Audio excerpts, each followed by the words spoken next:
Jeg er altså begyndt at blive usikker på, om hvorvidt. Man har altid sagt...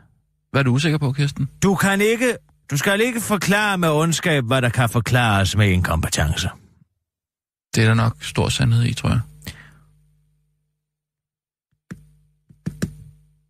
Men det sejler Statens Serum Institut.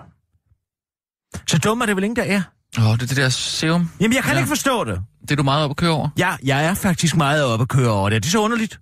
Jamen. Det er vores vaccineproduktion, kammerat. Hvad vil du gøre, hvis der lige pludselig kom fugleinfluenza, og du skulle til at stole på markedskræfterne til at producere en fugleinfluenza til dig og dine børn? Vacciner, altså. Nej, det vil selvfølgelig ikke være så godt. Altså, en eller anden sheik i Saudi-Arabien skulle beslutte sig for at sætte produktionen i gang. Jamen, altså, de har vel... Hvorfor skal staten ikke have den slags beslutningskraft? Jamen, det skal de vel også. Man har solgt aktiver for 539 millioner kroner. Altså udstyr, medarbejdere, know-how. Ja. For 15 millioner kroner. Ja, og det er også mærkeligt. Helt enig. Men hvorfor, siger jeg bare?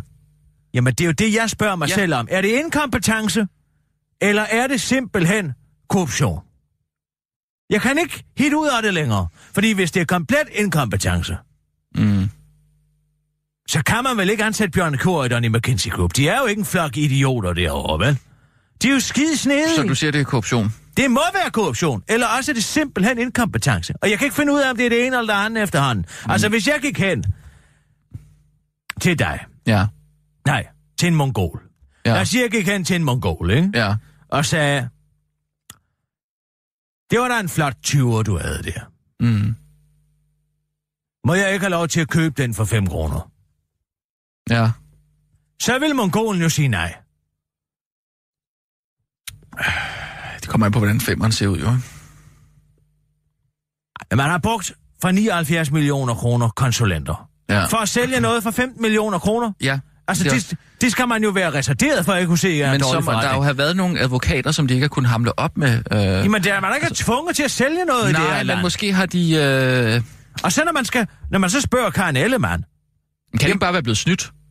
Ja, man bliver snydt. De har jo accepteret et bud på 15 millioner kroner for noget, som PricewaterhouseCoopers kort tid forinden har vurderet til minimum 285 millioner kroner, ikke? Jo. Og når man så spørger Karen Ellemann, jamen hvorfor er det så kun solgt for 15 millioner kroner? Ja, det var det ikke Hækkerup, der gjorde det. Men så siger hun, jamen PricewaterhouseCoopers sagde jo op til 285 millioner kroner. Men hvis du havde en bil, ikke sandt, som du havde fået at vide af en mekaniker, og den vil du nok kunne få 285.000 kroner for, hvis du sælger brugt. Ja. Og du så sætter den til salg for en blå avis, og der kommer en og vil tilbyde dig 15.000 kroner for den. Ja, så vil du ikke sælge den? Nej, det havde jeg nok ikke gjort, nej.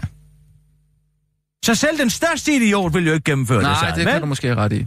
Jamen, og underskrive en ikke-konkurrenceklausul i salget, som gør, at staten ikke må producere vacciner i 3 år. Og giv ham huslejen stort set gratis. Sheiken, han skal betale. Det ligger lige herovre på Amager. Det er 2 kilometer den vej. Det ligger det Statens Serum Institut, ikke? Ja. De har givet ham huslejen til 3 millioner kroner for de første 4 år. Og alle eksperter siger, jamen den adresse med de kvadratmeter, det burde koste 40 millioner kroner om året i husleje. Okay, ja. Så det er altså en rabat på 37 millioner kroner om året, ikke? Ja, hvorfor? Udover at det har kostet den danske stat 25 millioner kroner det salg i konsulentydelse, ikke? Hvorfor skulle de have rabat på huslejen? Ja, hvorfor? Det spørger jeg om. Hvorfor? Ja, hvorfor? Det ved vi jo ikke. Nej, jeg ved det da heller ikke. Men hvad i alverden er der foregår? At de kan vel ikke alle sammen være fuldstændig debile? Margrethe Vestager, Henrik Sass og Bjarne Corydon. Hun er altså sej. Ja, hun er åbenbart snart dum. Fordi hun har været med til at sælge det der Statens Serum Institut. Som udover at være en vigtig hvis hun har været med til det, så må der jo have været en god grund. Og udover det, så er der gæld for 440 millioner kroner i Statens Serum Institut, som staten kunne hjælpe med at overtage. Jamen, det kan jeg ikke forklare. Så han har ikke engang købt gælden med. Nej. Han har fået produktionsfaciliteter for 0,5 milliard. Ja. Han har fået en ikke-konkurrenceklausul. Han har fået huslejen til en 10. af, hvad den burde være, ikke? Ja. Nej, en 100. del af, hvad den burde være, ikke? Han har fået en husleje, som er under 1 million kroner om året. Ikke? Jamen, han har fået... Vi overtager alt gælden. Hvad i alverden er der foregår? Hvad med at ringe til nogen så? Ringe til nogen? Ja, altså, man får bare at vide, at de ikke vil kommentere. Nick Hækkerup gider ikke udtale sig om sagen. Bjarne Corydon, alle de ansvarlige minister. Har du prøvet Margrethe Vestager så? Fordi Abdel mødtes jo med hende jo. Ja, men jeg tror ikke, der er en grund til, at hun kun vil mødes med Abdel. Hvad? Fordi der ved hun sgu, der ikke kommer nogen kritiske spørgsmål fra den her lab. Hvad var det for et ord, du brugte der? Halvabe, det betyder, at han er idiot. Ja, men det betyder også, at... Ja, er det på grund af hans hudfarve, han er en dårlig journalist? Nej, det var det, du sagde. Så lad være med at drage den fejlslutning. Okay, ja. Jeg tror bare, det var det, du mente. Men er det inkompetence? Eller er det korruption? Det må vel for helvede være korruption. Der er vel ingen, der er så dumme. Jamen ellers... Men jeg kan ikke finde ud af det mere, for det sker til højre og venstre, ikke? Nu har DR lige en artikel, som handler om, at PostNord har brændt 5 milliarder kroner af de sidste 5 år, ikke? Jo. Har de sagt, brændt af? Ja. Men de er ikke blevet brændt af. De er blevet suget ud af virksomheden og sendt ud til aktionærerne i Sverige. Det er det, der er sket. Ja. De er jo ikke blevet brændt af. De er blevet... I drink your milkshake. Ikke? Jo.